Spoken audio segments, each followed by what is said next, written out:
Senhor Presidente, senhoras e senhores deputados, o PCP vem novamente defender o complemento de pensão mensal que, como aqui não foi referido, não é só para pensionistas reformados abrangidos pelo Sistema de Segurança Social, mas é também para os pensionistas e reformados da função pública, ou seja, da administração pública.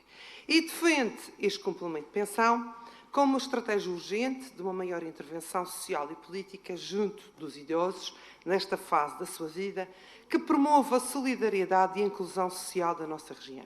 Obviamente que é um princípio o qual partilhamos e concordamos.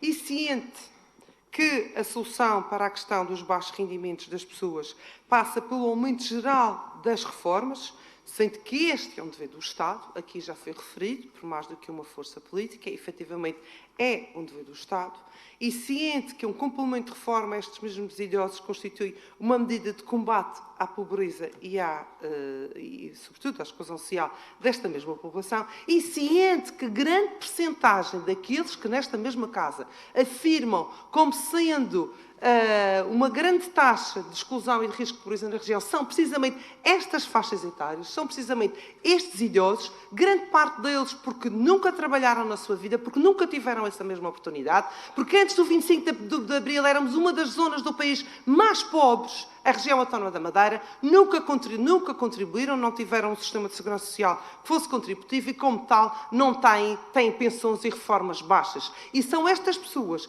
que diariamente, pensionistas e reformados, muitos deles vivem com grandes dificuldades. Muitos deles têm pensões baixíssimas. E foi por isso mesmo que o Governo Regional criou uma nova prestação social, conforme se pode verificar no artigo 71 do Decreto Legislativo que aprovou o Orçamento da região para 2022, que já foi aprovado no Orçamento para 2021 e que tem um total estimado de 8,5 milhões de euros, precisamente para este complemento. Mas, curiosamente, apesar de estar e fazer parte deste mesmo orçamento, curiosamente, o PCP não aprovou o orçamento de 2021 nem o de 2022. Ou seja, podemos aqui aferir ou deduzir que votou contra a atribuição de vários complementos que o orçamento da região previa. Não é só o orçamento, não está-se contemplado só o complemento social para o idoso.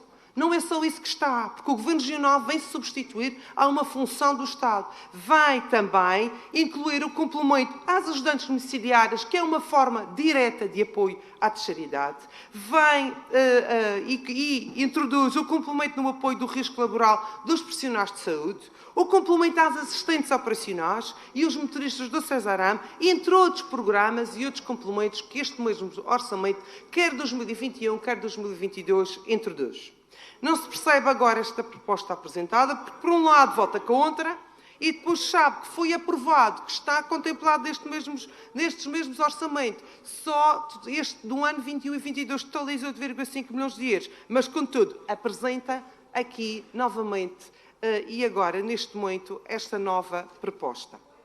São vários os programas de apoio às populações. Porque, Sr. Presidente, senhoras e senhores deputados, quando se pretende apoiar uma população que tem fracos rendimentos, quando se pretende apoiar uma população que nesta fase da vida está mais fragilizada e mais vulnerável, aquilo que é importante fazer é introduzir e é, numa lógica de proximidade, ter políticas transversais que vão dar resposta àquilo que estas pessoas mais precisam. Aliás, o próprio preâmbulo deste diploma apresentado pelo PCP refere ipsis verbis que o Governo Regional, ou PSD, propagandeia apoios, que propagandeia constantemente apoios. O Governo Regional propagandeia apoios e executa esses mesmos apoios. Ora, vejamos, para além do complemento social do idoso, que está contemplado neste orçamento e que continua também no orçamento de 2021, nós temos um programa Mais Visão, que também esteve em 2020, ou aliás, já vem desde 2020, e continua neste mesmo orçamento em cerca de 1,4 milhões de euros para apoiar os nossos idosos nos problemas e nas questões relativas à visão. Cria o suplemento, como aqui já referi, tem cerca de 51 milhões de euros para as ajudantes domiciliárias, que bem merecem e precisam que os seus rendimentos sejam superiores para continuarem a sua atividade profissional por toda a Madeira. Introduz para os cuidadores informais uma outra medida que está no orçamento, uma outra medida para os cuidadores informais, cerca de 3 milhões de euros.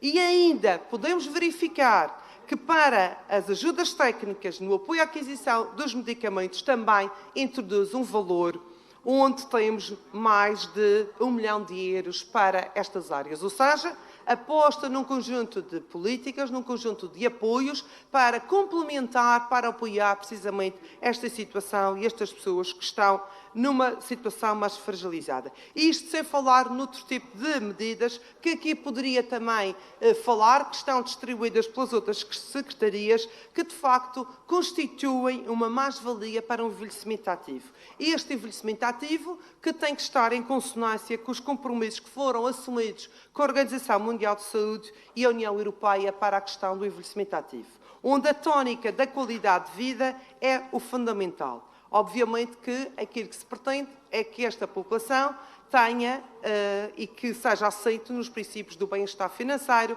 na saúde e na interação social.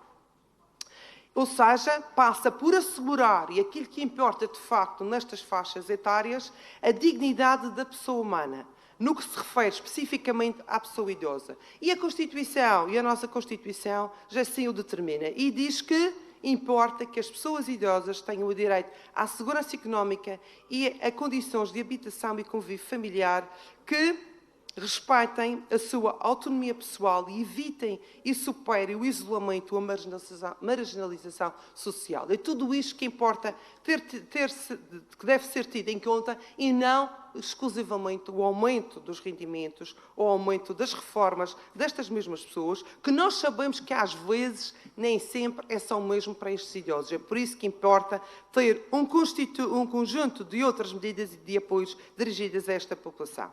O que se verifica é que o Governo Regional, aqui, mais uma vez, substitui-se às funções do Estado. Porque o que aqui já referi é que cabe ao Estado a obrigação constitucionalmente prevista de garantir os direitos sociais, maiormente as reformas e pensões justas. Ao Estado cabe garantir os direitos básicos dos cidadãos, a igualdade de oportunidades, a promoção do bem-estar e coesão social e ainda contribuir ativamente para o combate à pobreza e à exclusão social, que nós não temos qualquer dúvida que grande fatia está aqui nesta mesma população. E este desidrato tem sido manifestamente alcançado. Vivemos num país onde mais de 1,5 milhões de pensionistas recebem uma pensão de velhice ou invalidez abaixo do salário mínimo nacional. Vivemos num país onde os beneficiários das pensões mínimas de velhice e invalidez do regime geral da Segurança Social recebem praticamente o mesmo entre 2016 e 2020, com aumento que foi praticamente até os 7 ou 10 euros no valor das suas pensões. Cito o próprio Decreto Legislativo Regional em apreço agora aqui apresentado e discutido pelo PCP. Urge encontrar soluções que diminuam estas desigualdades, fazendo-se justiça social. É certo e obviamente que concordamos com esta mesma afirmação. Mas aquilo que assistimos não foi isso. Aquilo que assistimos foi num país que, durante estes 6 anos de governação socialista e de esquerda, não cumpriu. O que importa é que as pessoas tenham as atualizações adequadas e não os 1% que aumentaram para as reformas de valores mais baixos e 0,24% para as mais elevadas, ou seja, para as pensões de valor igual ou inferior a 886 euros. Tivemos unicamente uma pensão de um aumento de 1%. Estes valores anuais das pensões são inferiores à taxa de variação média anual do Índice de Preços do Consumidor, verificados em 2021, e inferior aos valores estimados para 2022, segundo o INE. Tal facto traduz-se numa diminuição do poder de compra dos pensionistas e é precisamente para colmatar estas lacunas que o Governo Regional encontrou outras formas de apoiar os pensionistas que têm as pensões mais baixas. É certo que sabemos que têm de ser agilizados os procedimentos, mas também é certo que, em breve, os procedimentos e as questões burocráticas relativas a esta mesma pensão serão alterados. Muito obrigada.